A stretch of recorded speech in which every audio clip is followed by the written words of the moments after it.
Estamos de volta com o Telão Especial. Continue assistindo o documentário Abre Esta Porta.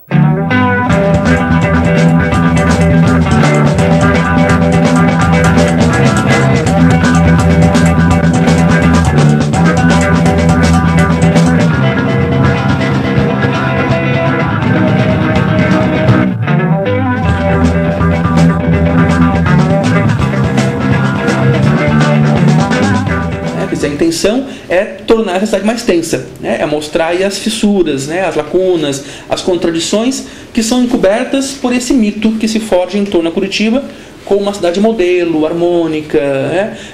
Urbanisticamente exemplar. Então essa Curitiba é uma Curitiba realmente muito complexa, entende? Porque imagina um bando de maluco andando pela cidade com um mocassim vermelho, calça de veludo roxo, sabe? Cabelo aqui embaixo, né? Sabe? Então, principalmente eu, o Carlão tinha cabelo desse tamanho, entende? Sabe? Só ver, entende? As pessoas, as mulheres, juro, se benziam na rua. Então, assim, maluco, entende? Sabe?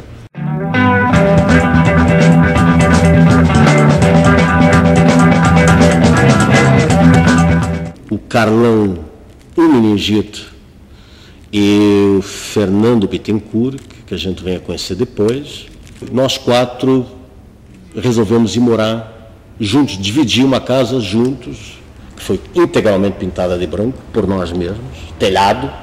Ela passa, ironicamente e intencionalmente, a ser chamada Casa Branca, como um rompimento em relação ao imperialismo, capitalismo, todas essas coisas que achava, não acreditava, no fundo, se apregoava uma série de outras coisas. E lá é montado um laboratório integrado de várias áreas que dialogavam entre si.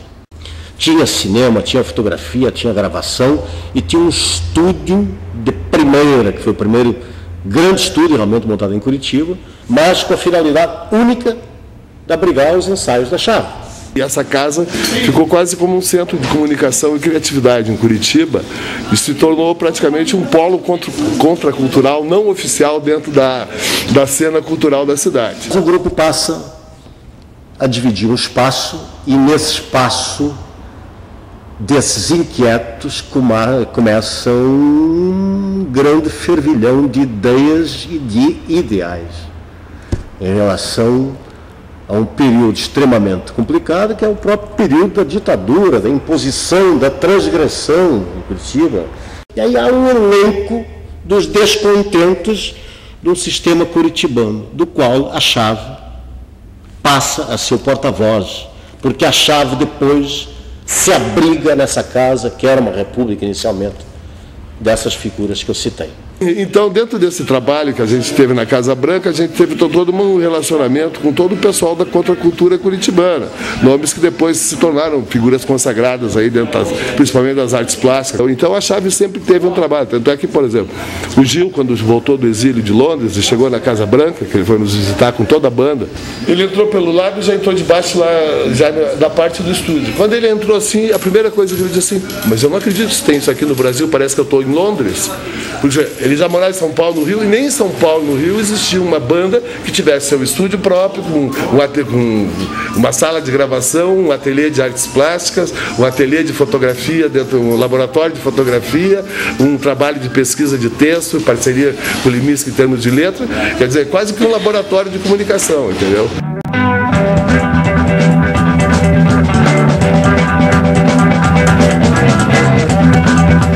Se a gente for pensar um pouco no tipo de engajamento possível, né, que se colocou para muita gente a partir do AI-5, digamos assim, né, em diante, com o recrudescimento da censura e da perseguição, o Leminski, apesar de se dizer trotskista, né, e flertar uma certa militância de esquerda, nunca foi um homem de engajamento político nesse sentido forte do termo. Se a gente for pensar um pouco no tipo de engajamento que ele vai fazer nos anos 70, ele vai não se engajar nessa política à esquerda, né, de muita gente que vai para a luta armada. O engajamento dele se dá muito mais nessa coisa do mergulho num projeto existencial, de abraçar vertentes de contestação comportamental, né? Daí a gente pode voltar um pouquinho a essa palavra que ocorreu aqui, que é a questão da contracultura, né? A militância dele se dá nesse âmbito, né?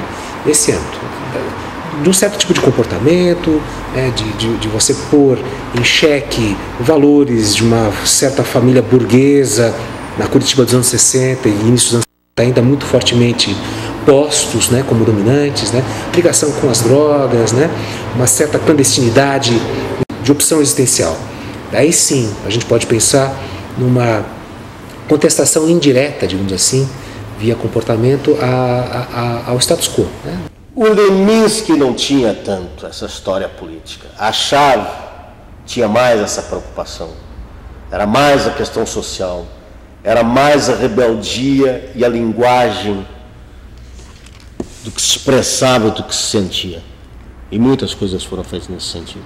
Até porque era muito mais difícil querer musicar e fazer colocação de certas letras, por mais geniais que fossem as sacadas, do que ter aquela coisa direta na veia e a linguagem direta.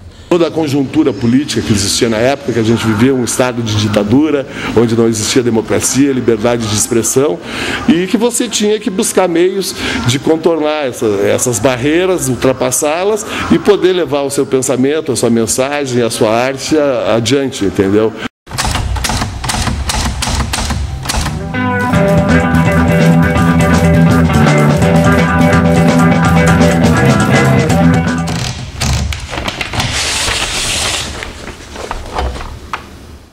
Havia uma preocupação muito grande da ditadura com qualquer tipo de atitude subversiva.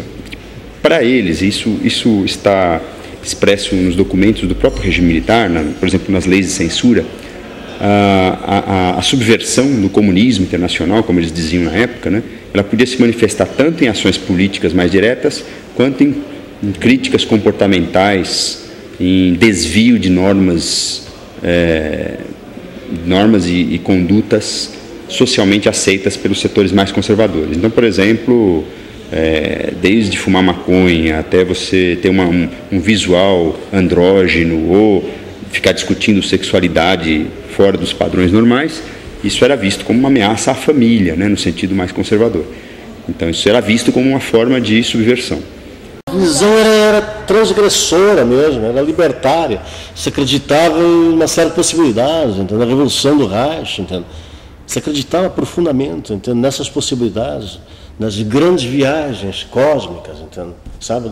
De uma sociedade mais justa e mais fraterna. E toda uma galera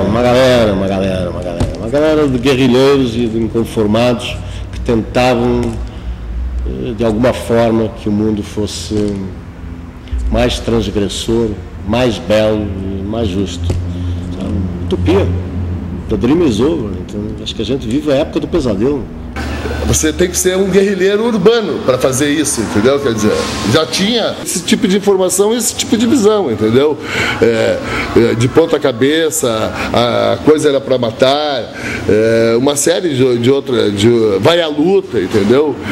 Falava assim numa linguagem que aparentemente não tem, não eram letras assim politizadas como eram letras, vamos dizer, do Chico, naquela coisa, Grupo Opinião e tal, que a ideia era essa, mas porque tinha um outro público, um outro repertório. Nosso público era o pessoal jovem mesmo. Então você tinha que, não adiantava querer levar uma mensagem numa linguagem mais ortodoxa, vamos dizer assim, para aquele tipo de público que vivia só falando gíria o tempo todo, entendeu?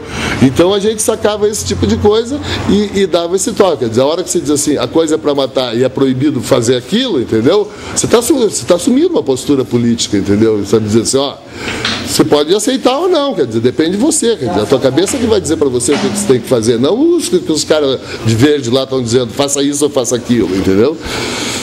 A ideia era essa. Vamos para um rápido intervalo e voltamos já com a continuação do documentário Abre Esta Porta.